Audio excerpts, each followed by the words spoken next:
His master told him the only way was to sacrifice a human boy, but that boy Rui had once saved his life and had been taken care of from ever. Yet fate had it that their meeting was his trial in the human world. 8 years ago on the boy's birthday, he went out with his dad and brother to a far. His brother told him to stick with the not one guy, but the boy had been in a wheelchair his whole life. At school always talked behind his back. He was sick of people looking at him with. His brother Roji had always looked after him with so much care. But even with his brother's promise to always be there for him, Rolly had made his way to the edge of the cliff to say goodbye to this world. Suddenly, a fox burst through a barrier and shot up, heading straight for the edge of the cliff. In a split second, Ruli unstrapped from himself and reached out to grab the fox before it fell. Risking his own life, Ruli managed to save, and the fox was finally pulled back from the edge. Looking up at the human who had just saved it, the fox eagerly introduced himself as Bai and nuzzled right into Ruli's arms. 8 years flew by, and Ruli had long since recovered and was walking up. In a way, it was all thanks to that near tragedy 8 years ago that had given him this mirror, but it also came with some headaches. Animals would go completely wild the moment they saw him. Luckily, the butler helped chase away the crowds, and because animals always went nuts around him. But the firefox's dad had shipped from far away as a birthday present for his brother. Rolly couldn't even get close enough. But earlier that day, he'd heard the firefoxes, and there was something warm yet heartbreaking about. So Rolly threw on a heavy coat, then snuck out under cover of night to check it out. Rolly worked up the nerve and went looking for the little fox. The moment he laid eyes on it, a strange feeling of familiarity washed over. While the little fox was, the boy gently touched its nose. The soft, fuzzy feeling made him giddy with joy. Then the little fox opened its eyes. Thinking it was about to attack, the boy instinctively raised his arm. Turns out the fox was just putting the aggressive dog in its place. With just one look from the dog hit the floor and started whimpering. The boy just stood there completely fooled. Was this little thing magic or something? Seeing the fox covered in wool, the boy couldn't just leave it like that. So he went ahead and snuck it back to his room.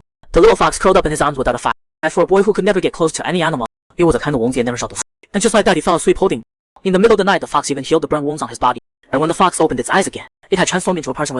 The boy was still fast asleep when he finally woke up and saw the little fox had turned moose. He was completely stunned. In a panic, he took the naked fox right off the bed. Late one night, the boy fell asleep holding a little fox. When he woke up, he found himself nestled in the arms of a beast. In a panic, he kicked him straight off the bed.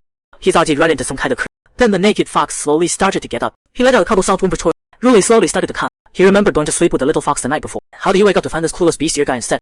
Then it suddenly clicked for him. The beast-eared person in front of him was the little fox. He asked him what his name was. The fox didn't answer. His stomach just kept growling. The boy wrapped some clothes around him and went to fight. He told him to sit tight and wait. But by the time Ruli had a whole spread of food ready, the little fox was nowhere to be found. He ran to the balcony, and that's when he saw this guy was already in a full-on stare down with his husky. And he had this total tough guy look on his face, completely unbothered by the fact that he was still buck naked. Ruli rushed over and threw a jacket over him. The husky who'd been fixated on Ruli just a moment ago had backed off completely now that the fox was dead. The dog had zero interest in attacking anyone. That kind of thing hadn't happened in a long time. Ruli laughed and said the fox was basically his lifesaver. Then he got word that his brother was hiding home. Ruli's first thought was to hide the fox. He even taught him how to put clothes on. He told him whatever he did, don't go wandering off again. But the second Ruli stepped out of the room, the fox curled up in a ball overwhelmed by unfamiliar terrain. Suddenly the fox went completely. His battered body gave out and he collapsed to the floor. Then he shifted back into his fox form. Meanwhile, Ruli was cheerfully welcoming his brother home. It's been a while, little Ruli's all grown up now. He asked if his brother had gotten the package that Dad sent. His brother had come back just to grab some. The documents were in the study exactly where the fox was. He knew he absolutely could not let his brother find. While his brother stepped away to take her, the boy bolted back to the room to check on the little fox. Halfway there, he heard screaming coming from inside. The moment he pushed the door open, what he saw stopped him cold. The fox was covered in wounds, eyes glowing red, and had the housekeeper Xing pinned on his claws. The smart move would have been to run, but seeing Xing trapped under those claws, he stepped forward and asked us if he still recognized. I'm the one who slept next to you last night. Before he could finish, the fox grabbed him by the throat and lifted him into the air. He gently rubbed the fox's snout. Hey, little fox, come on, remember me. Then the fox slammed him to the ground. He raised his claws, ready to bring them down hard on the boy. Suddenly a spirit, the fox seemed to sense something. He leaned in and sniffed the boy's scent. The next second, the fox shifted back into human form. Looking at the boy he'd hurt during his rampage, the fox was crushed with guilt. With a heavy throat, he passed out and collapsed beside the boy. The fox suddenly went berserk and hurt the boy. Seeing the boy lying unconscious on the ground, the fox was filled with guilt. She then collapsed and curled up beside him. In his dream, the boy felt a strange familiarity with the fox, but he just couldn't figure out if she was the same guy he had arrested 8 years ago. As a single tear slid down the corner of the boy's eye, Ruoli jolted awake in bed. Seeing his brother keeping watch by the bed, he urgently asked what had happened to the heart the fox had pinned under her claws. His brother was completely lost, and worried he might have had a nightmare, because what his brother had actually seen was him soundly on the floor hugging the fox. And he'd been mumbling Bai Ye's name the whole time. The boy was sure he'd been injured just moments ago, but now all his wounds were completely healed. He asked his brother where the little fox had gone. His brother's expression, getting close to animals was dangerous for Ruoli, even when the boy promised it wouldn't happen again. His brother made it clear this could never happen. He had already arranged for to take the fox to a professional animal, and told him to drop the idea of adopting her. Hearing that, the boy dropped his head in disappointment. His brother was also puzzled, wondering why this fox had gotten such a hold on. Meanwhile, the driver was on his way to the clinic with the fox. He found it strange that there wasn't a single person coming. Suddenly, a white fox jumped out and blocked her. The white fox simply said, "Sleep, that human." The driver blacked out on the spot. The white fox that had stopped the car slowly shifted into human form. It turned out the white fox was the little fox's arms and looked at everything she had breathed these past few. She had escaped from a pack of wolves hunting her down, and had come across a boy who stirred something tender, but she had lost control and hurt him. The white fox then gently touched the fox's forehead, and hoped she could learn to communicate properly with him. He then took control of the driver and turned back toward the boy's house. The driver saw the little fox was, and immediately turned around and headed back. Back at the house, Ruby was still worrying about her, afraid she might lose control and hurt someone in the car, that he hadn't even gotten a proper goodbye. Then suddenly he heard the driver had brought the fox back. The boy's face lit up with his usual smile. Since the fox had been brought back, his brother stepped forward to check on her condition. He had to make sure the fox was healthy before he'd consider letting Ruli keep her. When Ruli walked in carrying the documents his brother needed, the fox spotted the person she had been searching and immediately leaped straight toward the boy. His brother panicked thinking the fox would hurt her, but the fox just jumped into the boy's arms and snuggled up to her, showing no sign of wanting to hurt him. The boy took the chance to beg his brother to let him keep the fox. His brother stood there completely stunned and agreed to his request, but watching the fox be so affectionate with the boy, he thought back to when Ruli had his action, where the fox had also appeared and kept licking Ruli's cheek. The fox had been heartbroken watching unconscious boy lie in the hospital bed, so his brother wondered if it could be the same fox from back then, but quickly dismissed the thought. Now allowed to keep the fox was grinning from ear to ear. He was already planning in his head to dress her up in a little suit, daydreaming about having a 6-foot-tall fox he made. He couldn't help but feel absolutely giddy inside. He named the fox Bai, meaning the white-eyed sky. A little while later evening sat. His brother had pressing matters at school, so he said goodbye to the boy and left that night. The boy then headed back to his room. He had just called out Bai when the sight before him stopped him. The little fox had turned back into a human with nothing. Seeing the boy return, the fox actually spoke. You're finally back. I've been waiting for you. A boy took in a male fox and fantasized about having himself a foxy mate. What he never expected though was that the fox once in human form just wanted to cuddle. There the fox stood completely dead, speaking human language without listening. The first thing she remembered after waking up was the boy's face. She gestured for the boy to come closer. Ruli had no idea how the fox could talk, but something about her voice made him drift closer without even thinking. The fox asked worriedly if she'd hurt him or she lost control. Did it still hurt? The boy, already fully healed, said it didn't hurt at all. Recovery ability was seriously off the chart. Before she could even finish, the fox grabbed him up and started licking the wound clean. He thought she must be treating him like an animal, so the boy decided he'd teach her how humans actually live. First thing, lips touching someone's skin is only for people who are really close. The fox asked, so that she was a close, then immediately pounced on the boy for a cuddle. The boy was totally at a loss with this eager little. He told the fox he'd given her a name, Bay, and asked if she liked that. Brand new to being human, the fox didn't really get what to like, so she just flashed a smile that should have been illegal. All Ruli could think about right then was finding her some clothes. Bay was clearly not used to wearing them, but the boy genuinely felt the thrill of having a human-shaped pet. Then the fox pulled him right into her arms again, showing just how special he was to her. The boy asked why she had suddenly lost control earlier. The fox explained that her body suddenly got really hot. Then someone came in and touched her tail, and that's when she snapped. The boy figured that the tail was really the truth. He might as well test it himself. But after he touched it, nothing happened. He was just starting to think maybe it wasn't the tail after all, when the fox suddenly pinned him down. Gazing at Ruli with pure adoration, Ruli completely pondered, wondering if her tail was literally an on-switch for that kind of thing. The fox kept pressing closer to the boy, brushing her tail against his skin. The boy felt his whole body tingle, his breath catching his throat, desperately thinking she needed to stop. Then suddenly the fox went completely still, curled up in Ruli's arms and knocked out cold. Ruli, worn out from the whole ordeal, collapsed onto the bed, totally puzzled by this fox who had just stolen his first. Wondering why the same tail that made her go berserk with someone else had a completely different effect with him. Suddenly the fox jolted awake, spotted the still sleeping boy and wanted to get close, only to find herself all tied up. The next morning, the moment the boy woke up, he found the fox lying at the edge of the stair and right. Seeing she was hungry, he went to get her some food, but she absolutely could not leave the room. So he set her up in front of the TV to keep herself. Then he brought back breakfast and asked if it suited her taste, whether there was any specific she was craving. The fox said she wanted mice, birds, and rabbits. For now though, Ruli could only share some toast with her. After eating, they spotted a husky playing out in the yard, and the boy mentioned that animals never really like coming near. Bay loves cuddling with you. The boy laughed to kindle his eye, saying she was basically his saving grace. But the fox was already eagerly going in for another cuddle. The boy stopped her, saying she couldn't just do whatever she wanted in human form. The fox seemed to get the message, and it instantly shifted back into her form, and the boy finally got himself one very satisfying call. One is a fire fox that every wolf demon clan. The other is a gentle, introverted human. Two souls with nothing in common, brought together by a single spirit. The boy took in the fox he had once saved, and little by little the fox helped heal the boy. As the two grew closer, today was the first time Ruli took the fox out. His older brother Ruli might get attacked by animals. When he heard about it, didn't push back like he usually would. Instead, he tagged along for the big adventure. As it turned out, the boy had been unable to walk since he was very young. Not wanting to worry his family, he always had a smile on his face. His brother knew that smile was just a front, and he had prayed with all his heart, wishing he could give his little brother the ability to walk. Then a miracle happened. The boy got his legs back, while his brother was still in tears of joy. One misfortune after another came crashing down on the boy, because animals would go berserk around him. The school asked him to transfer out. So, whenever his brother showed concern, the boy always answered with a smile. But the truth was the boy had suffered far too much. He couldn't go to school like other kids his age. He had no friend. People even mocked him, saying he was just born to be hated by animals. From then on, the boy shut himself inside the house, until the fox came into his life. Only then did the boy's guarded heart slowly begin to. They went to the zoo and saw the little raccoon, spotted an adorable Siberian tiger in the drive, and even got a photo with an alpine, sitting on a bench, watching the crowd bustle by. The boy in that moment finally felt that he was living the life he was always to live.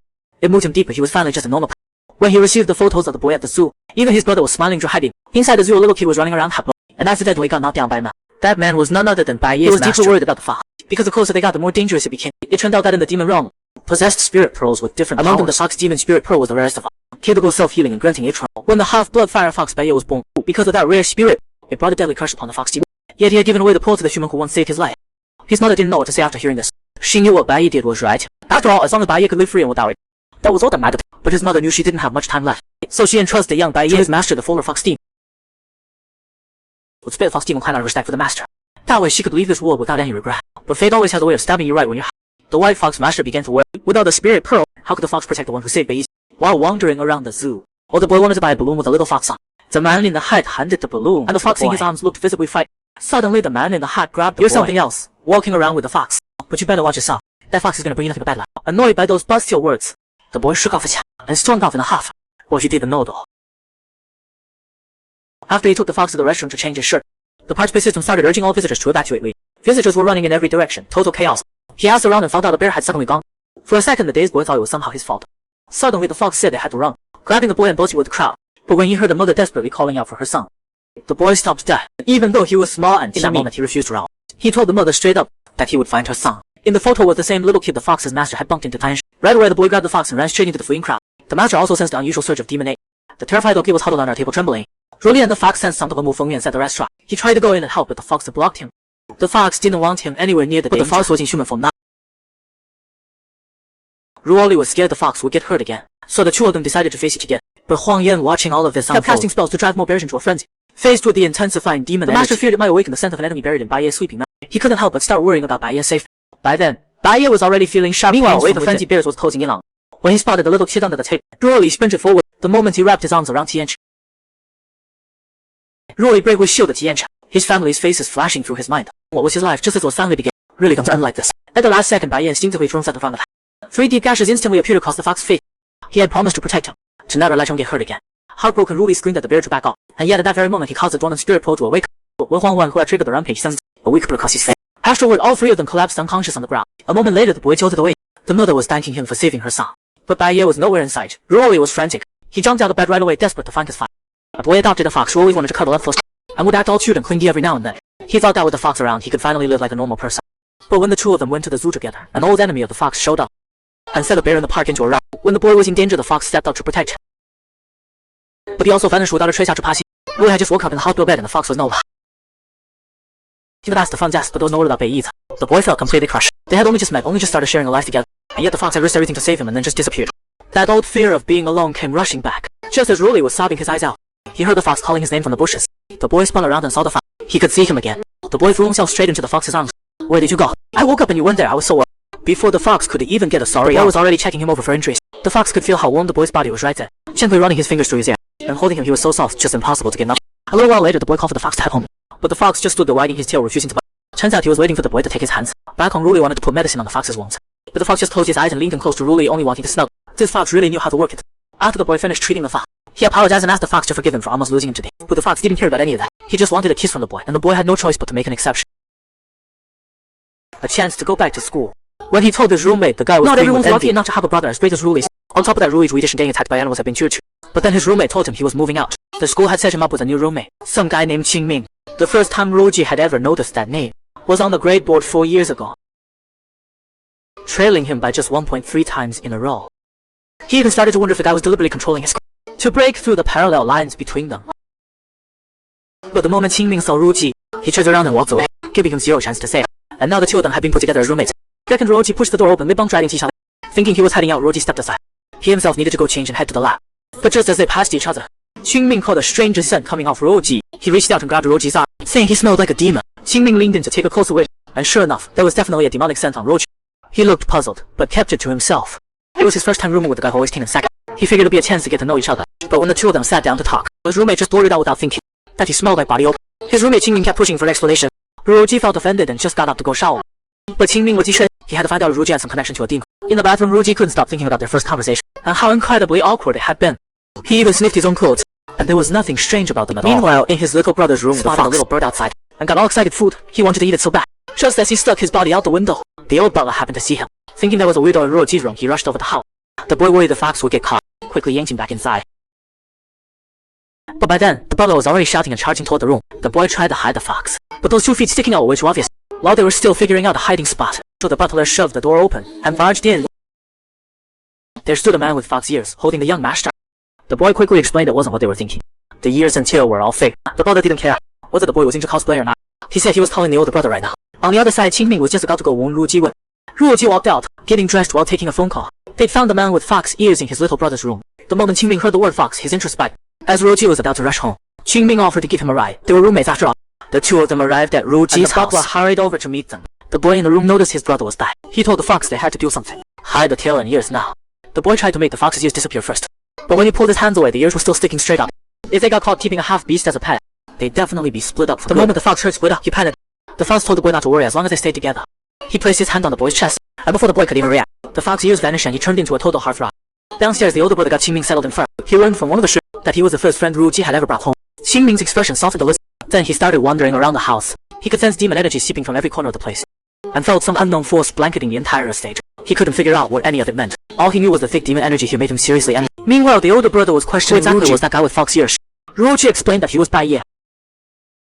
When the brother heard that the fox had turned, he obviously didn't buy such a ridiculous story, and said he wanted the fox gone immediately. Ruji quickly said that Bai Ye had saved his life, that he had gotten hurt and his head wasn't quiet. He could barely communicate and he had nowhere to go.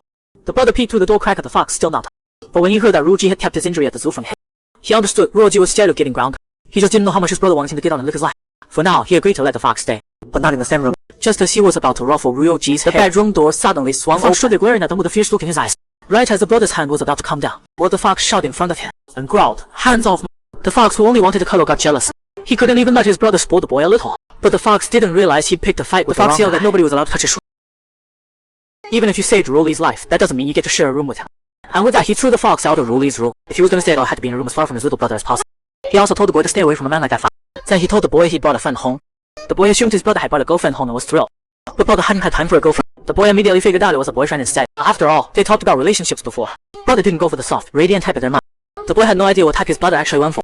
But the moment the two of them stepped into the yard, they saw a handsome guy playing around with the boy guy and ran away. So brother had a thing for gentle-eyed, good-looking guys after all. Then brother introduced them to each other. But the moment the boy got close, Qingming sensed a powerful demonic energy. And ever since he'd walked through the front door, he'd felt a dark, predatory presence slowly closing in. Seeing it was getting late, Roji invited Qingming to stay for dinner. Qingming agreed without hesitation. He grabbed Roji's arm and said he wanted to spend the night before heading out. He also insisted that Roji stay with him the whole time. Roji didn't know what to do with himself, but the boy watching from the side was totally living for the drama. Even the servants could tell they seemed like total strangers. Roji had a million questions but didn't know where to start, so he just stared at Qingming with open curiosity. When Qingming caught him looking, Roji got flustered and turned away. Just then Rolly and Bai Ye came downstairs after watching a movie together. The moment Qingming laid eyes on Bai Ye, he saw straight through him. He was the firefox in disguise. But Bai Ye was just as alert. The second he saw Qingming, he pointed at him and said one word, "Hunter." The boy was embarrassed by the fox pointing at a guest like that and quickly tried to stop.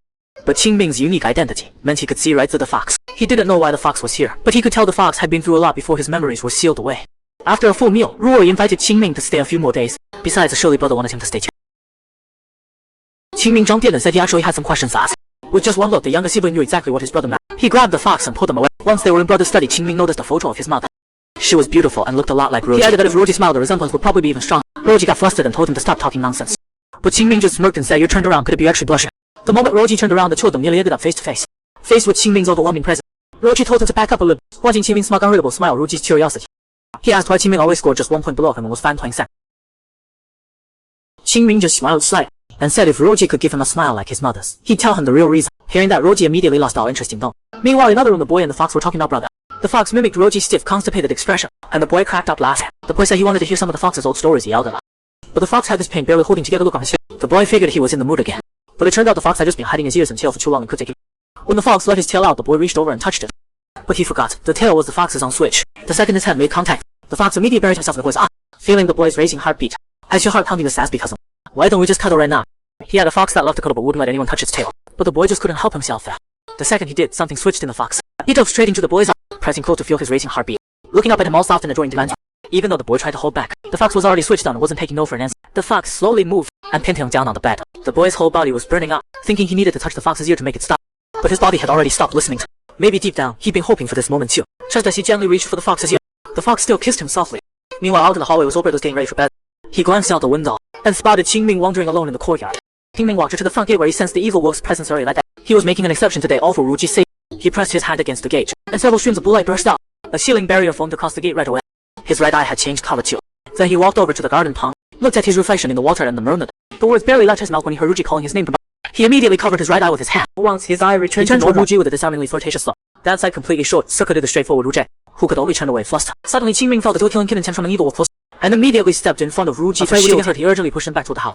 But Ruji kept feeling like Qingming was hiding something, and wanted to get some answers. At that moment, the seal on the gate was slowly fading. Qingming could tell the evil wolf meant serious, and that he couldn't protect everyone here on his own. He turned his back and shouted at Ruji to get inside the house. Qingming began slowly shifting into a semen form. Ruji had no idea what was going on, so he just told him to be careful, and ran back inside.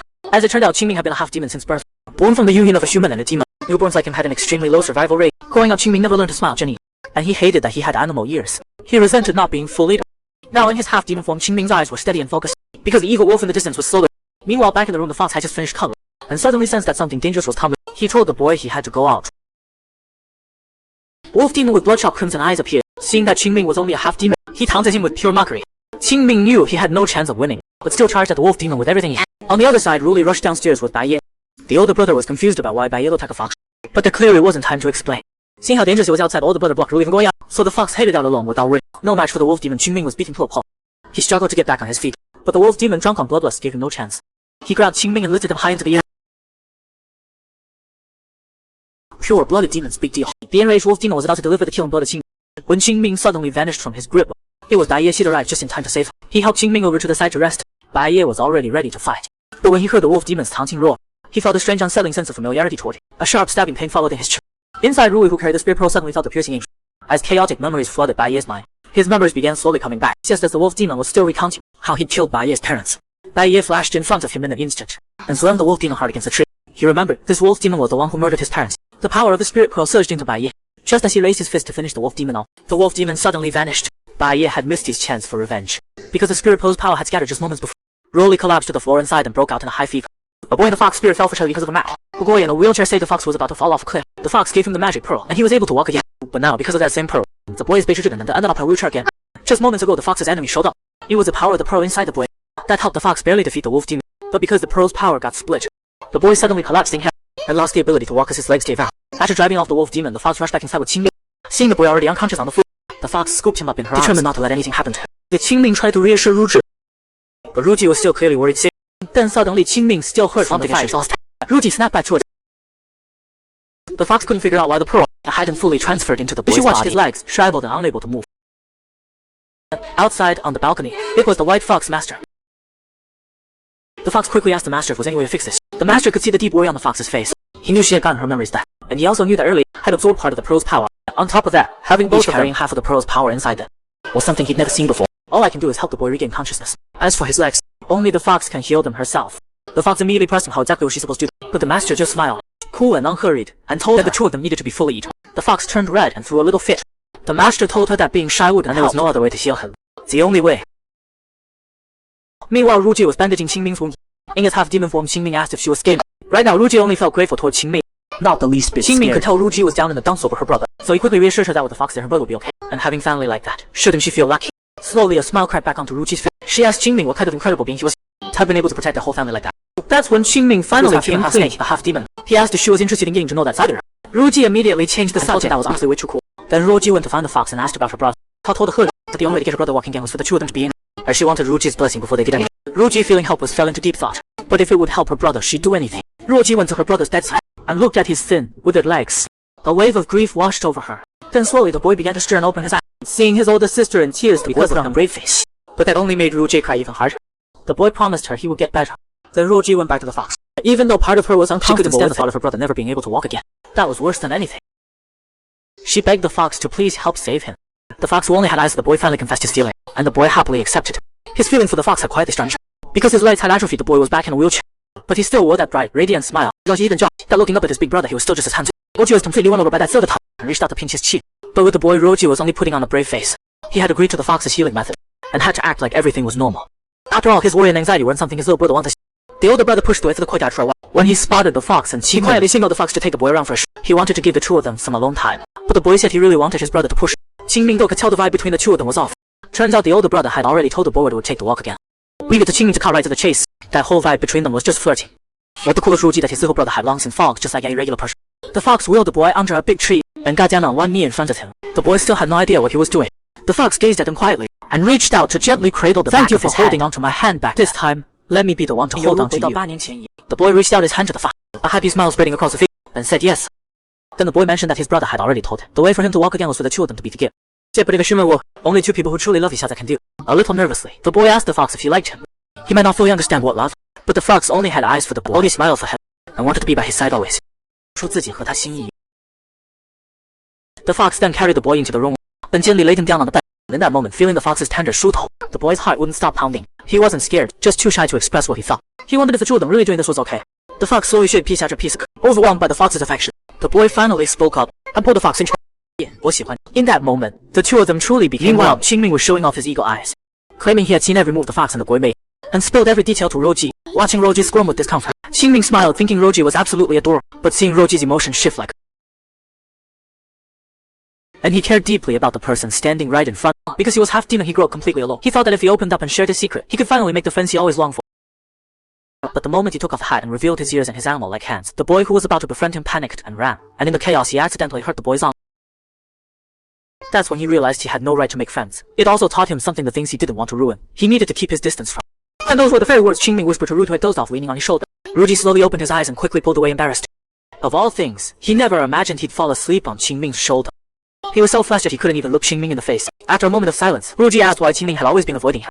So Qingming told him everything. He was afraid to get Koji because in his mind, getting something only meant losing it, and that was the real reason he'd been keeping his distance. Ruji looked at Qingming standing there. In his mind, Qingming had always been a loner, keeping to himself. How incredibly lonely that must have. But then Ruoji let out a smirk and told Qingming he wasn't that easy to break. So can we be friends? Qingming went quiet for a moment, and the words, "Hey there, friend," coming from Ruoji pulled him all the way back to years ago. Can I be your friend? Simple, being lonely together is better than one, right? Meanwhile, Huang Yuan had fled and was lying with somewhere recovered. He heard someone call out to him and slowly opened his eyes. It was a little gray bat, asking if he wanted help healing his wounds. Huang Yuan shot him down hard and nearly scratched his arm in the process. Then another voice cut in, mocking Huang Yuan, saying what a joke, getting beat up by a fox. Huang Yuan had heard enough. He turned to leave, and Gray Bat snapped at the one who'd been poking at Huang Yuan. But when he got a look at who it actually was, he was completely blown away. A stunning beauty with golden hair. Huang Yuan had just stepped outside the warehouse when he heard something behind him. It was Kang Liu, the fox's master. Long time no see, Huang Yuan. Did you miss me, my dear friend? Bored friend. From the white fox's mouth, Huang Yuan almost laughed. It was absurd. Kinds had always been the predator and prey. The fox just smiled. Then you should have already lunged at me and tore my throat out with those claws of yours. And only gazed off into the distance, his eyes soft. As it turned out, the two of them went way back. Wolf demons went hunting for the white fox's master. Huang Yuan and the others perched on top of the wall, watching Kang Lu and his master below. Huang Yuan laid eyes on Kang Li. All white, he was completely mesmerized. Kang Lu sensed he was being watched and looked up, locking eyes directly with Huang Yuan. Huang Yuan nearly fell off the wall. Afraid Huang Yuan had fallen under the white fox's spell, his companions quickly dragged him back to wolf territory. Kang Li's master had spotted the wolf demons on the wall long before. He just didn't want the stench of blood ruining the aroma of his tea, and honestly, he didn't consider them worth his time. When night fell, the wolf clan launched a raid on the fox clan's territory. The wolves took heavy losses and only Huang Yuan survived, a bear gravely wounded. While the fox clan's disciples moved in to finish him off, the white fox stepped forward and stopped him. He said to spare the life, and that he'd report to his master himself. Han forced his eyes open at the sound of that voice. Through the blur he could make out the white fox from earlier, reaching out and gently cupping his face. Damn you, you bewitching fox. How did one look from you make me completely lose my mind? Yet one look was all it took to change everything. The wolf demons had always practiced the cultivation by hunting fox demons. Huang Yuan, the wolf demon, was out on a raid one day. When he laid eyes on Kang Lu, the fox demon, one single glance and he was completely spellbound. During that raid, Huang Yuan was the only one who survived, and barely at that. Kang Lu had made the call to spare his life. When Huang Yuan finally opened his eye, he found himself locked up in the fox dungeon. He asked what had happened to his brothers. Kang Lu told him he was the only one who made it out of last night's ambush. Hearing that, Huang Yuan was furious. He wanted to break free and get revenge for his fallen brother. But Kang Lu told him not to talk big, because Kang Lu could tell just from Huang Yuan's breathing that he had never gained power by hunting other demons, so he would never kill him. Not ever. Those words from Kang Liu hit like a curse, and they bound Huang Yuan tight. For the next several hundred years, he remained Kang Liu's prisoner. From that point on, year after year, he made the trip to that dungeon over 500 times, and for Huang Yuan locked away from the outside. The town had completely lost. But then Kang Liu stopped coming for a while. Word spread through the clan. Even his master couldn't look the other way anymore. His master understood how he felt. The wolves and the foxes were eternal enemies. That wasn't going to change. His master told Kang Liu that if he was willing to lead the charge of the wolf, he would allow him to keep Huang Yuan alive. But Kang Liu refused his master. Then one day Kang Liu came back to the dungeon. Miss me, it's been a few days after all. My dear friend. Huang Yuan grumbled that he hadn't, but Kang Liu knelt down and unlocked the shackles around him, told him to run. Now, Huang Yuan stood up to go, then stopped. He was worried that Kang Liu would get punished for letting him go. So he smashed through the dungeon window. Kang Liu knew keeping him locked up wasn't really an option anymore either. But Huang Yuan had barely gone away before he turned back around. He came back and asked Kang Liu to leave with him. She asked if he just couldn't bear to leave her behind. Huang Yuan just looked down and gave a quiet hum. Kang Liu radiating her chest. Huang Yuan was scared that his brother's death would spark a war, so he rushed back to the wolf clan's territory. He even let himself imagine what it would be like if wolves and fox could just cruise. Then at least he could protect the person he cared about. But reality slapped him hard across the face. When he finally reached the wolf, it was already engulfed in sin. Qualities of this climates were rare, and what he didn't see coming. In the middle of that inferno was the very person he had wanted to protect.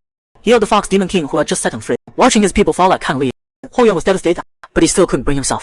It was at that moment that Kang Liu, having relived all Dongwei's finally, she offered to let Huang Yuan leave with her. But Huang Yuan just laughed it off and turned her down. The words had barely left his mouth when a familiar voice came. The golden-haired woman who had mocked Huang Yuan earlier slowly sailed up to Kang Liu. Great Fox King, you can't just try to steal my guy away like that. Don't trust the word that fox says, and he's not allowed to hurt our people again. Huang Yuan made his stance clear, he wasn't going anywhere. The golden-haired woman sneered at Kang, saying everything she'd ever done for Huang Yuan had been a complete waste. Seeing that woman's presence, and after healing the ear that had been poisoned by her, Kenley left with one final word that they would meet again. The fox and the boy have bonded. The boy has regained his ability to walk, and Roji and Qingming, who had been opening up to each other, are growing closer by the day. Right now, Roji is asking Qingming to be friends. Just as Qingming hesitates, frozen, the fox playfully wanders out the room. One cheerful brother stops both of them cold. Roji checks in on how the boy is doing physically. The fox helps the boy slowly walk out. The boy rushes right into Roji's arms. Seeing the boy walk again, Roji fights hard to hold back tears. Qingming, standing nearby, just go ahead and cry already, which earns him an earful from Roji. But that moment only brings the fox and the boy even closer. Night falls.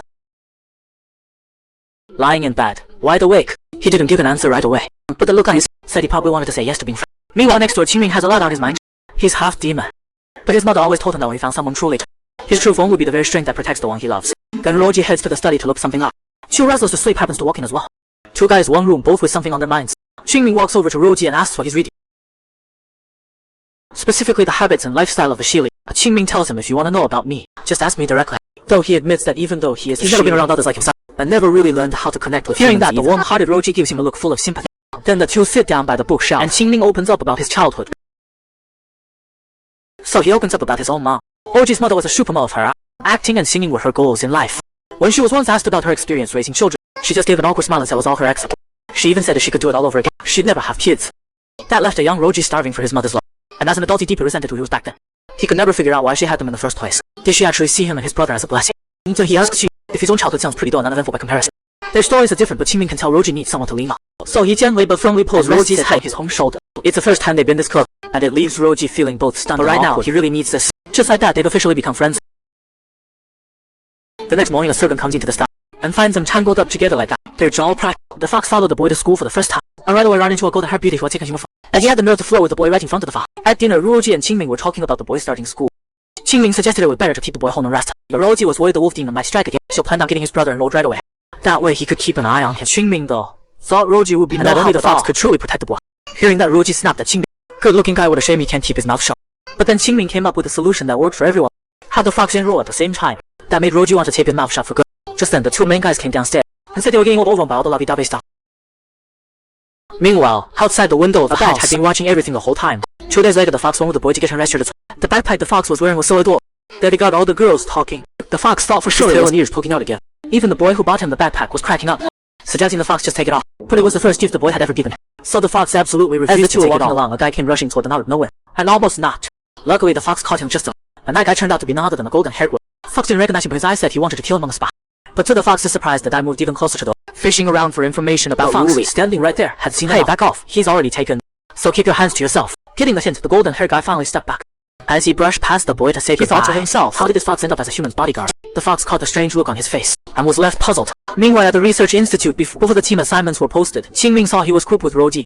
When Qingming was over the moon, he snuck a glance at Roji, sending a total brother-obsessed guy all the way out there. He'd definitely be too worried about his little brother focus. Image immediately shot back that he was totally fine with it. That when his father just right across Qingming's face once he froze, as a classmate nearby gave him a puzzled look. He had no choice but quietly turned to walk away. And they were all piling on the guy with their usual assumptions, saying he was always arrogant and cold, the kind who pushes everyone, and not all get pushes back. Saying judging people like that was just plain rude. But the group kept on talking trash about Qingming. Fed up, Roji just turned around and walked away. After all, Qingming wasn't just his friend. He was the person who mattered most. Before Roji got very far, someone called out to him from Darling, the golden-haired guy from the team assignment list. He introduced himself and asked Roji to look out for him going forward. Catching the sound of his name, immediately made a joke about it. Sounds like you're a creature of the night. Need for formalities. Let's just look out for each other. After Roji left though, I was absolutely thrilled.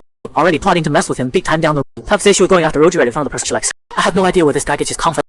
He barely finished warming up to Roji when Lei Yuan decided she had him right where he wanted him. Meanwhile, Qingming was busy figuring out take his partner on a trip to Australia. Then Lei Yuan tracked down Qingming. He saw him working on a travel and was about to introduce himself, but Qingming cut him off. He'd already figured out that Lei Yuan had gone to see Roji. Had already done his homework on who'd suddenly become his assistant. He couldn't quite put his finger on what was off about this guy, but the whole thing was too convenient to ignore. He demanded to know why Lei Yuan was causing up to both what his real agenda was. Hearing that, Lei Yuan decided not to hide anything from Qingming. He came right out and said he was going off. After that, Qingming went back to the room, walked straight up to Roji who was lying down, and asked him what he thought of the new assistant. Roji had only met him once, so he just said his first impression was decent. Then Qingming slowly leaned in close. Roji suddenly got a little flustered, telling him not to take them off whenever Lei Yuan was around. He was about to warn him that Lei Yuan had ulterior motives, but swallowed the words before they came out. After all, he'd just been challenged by a rag, and his feelings were all over the place. If he'd known it would come to this, he should have shut Lei Yuan down on the spot. While over at the terminal, Ruli came with the fox to see them all and learned that their mom would also be heading to Australia, so the fox leaned over to Ruli and said it'd be a family reunion.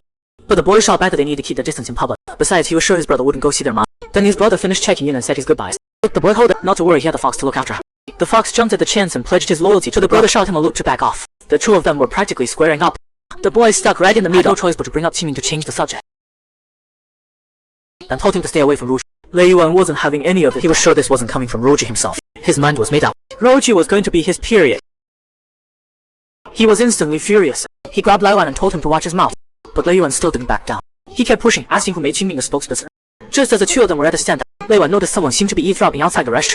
He deliberately said, "Next time you want to see me, don't bother sneaking around." The person outside the restroom was Ruji. He replayed Qingming's strange behavior in his head. Could it be they'd known each other for a while? Did that make them friends? Is that why he'd say something like that? Or wasn't he Qingming's only friend? The questions kept piling up and Ruji got lost in his thoughts. Back in the restroom, Qingming, still fuming after his ruin, was clearly in a terrible mood. As a die-hard wildlife enthusiast, it was his first time at the beach, feeling the force of the crashing waves. At the zoo, he was too busy snapping photos to pay any real attention to Qingming. He even got pretty into chatting with Yuan. At that moment, Ruji was soaking in the cool ocean breeze. He shared his thoughts on the waves. While watching the waves roll toward the shore, just the calms me down. He caught the look in Yuan's eyes and got a strange feeling, like something out of a siren legend. But after hearing what Xian had to say, Ruji was sure he meant no harm. Just then, Qingming came running down to the beach, desperate to fight. Seeing him huffing and puffing, Ruji couldn't help but smirk. Ruji just grinned mischievously. Then he grabbed Qingming's arm and shot him straight into the ocean. Qingming called out, sounding annoyed. "Pull me out, come on." Ruji reached out to grab him, but it was all a set of Qingming's little act of revenge. He yanked Ruji right into the water with him. "That's what you get for saying I'm out of shape." Standing off to the side, felt like a total quietly turned and walked away. Meanwhile, back in the room, protecting endangered animals, and scoffed. Nothing but lies from humans. He ripped it down without a second thought. Then he noticed Qian had come into the room. When Jiayin said that the reason Yuan had no interest in this place was because it was actually where she was born, Yuan's expression shifted instantly. He cornered Qian against the wall. Because Yu Yuan grabbed him so hard, Qian's disguise started to slip, scaring through. Yu Yuan 闯着. Looks tough, but you're still just weak. Then the dark side Yuan came out. He told Qian there was a way to get strong. Absorbed the power of Qingming, a half-demon just like. The words had barely left his mouth when Xiyin pushed back hard. "You're a disgrace. Haven't humans done enough damage? And now you want to go after your own kind?" Qi went quiet, his face falling. Then there was a knock at the door. Yu Yuan immediately softened up and straightened Xiyin's cloak. It was Ruji at the door. Yu Yuan smiled and said, "Xiyin and I were just having a great chat." But compared that cheerful act to his downcast expression, Xiyin couldn't figure out if Yuan was pure ego or just playing some kind of angle. Later, the group headed to the zoo and Ruji went wild with his cat. He even asked Qingming, being half-demon, to help relay some academic questions to the animal. Seeing Yuan zoning out by himself, Ruji walked over and invited him to wander around. The two strolled around, talking as they went. The irony was their extermination and extinction happened almost at the same time. The reason he came here was that this place once kept its The only one in captivity, 内潜匿 Benjamin. Yu Yanxi knew the whole story. Ruji added that no one ever saw Zala Xingdian after that. He himself had only come across Benjamin's story, but Yu Yuan told him Benjamin's story. 静营 there died, his body was skinned and turned into a museum specimen. Both the missing the Ultron didn't care. They just tossed him in a storage room and left him forgotten in a corner cabinet forever.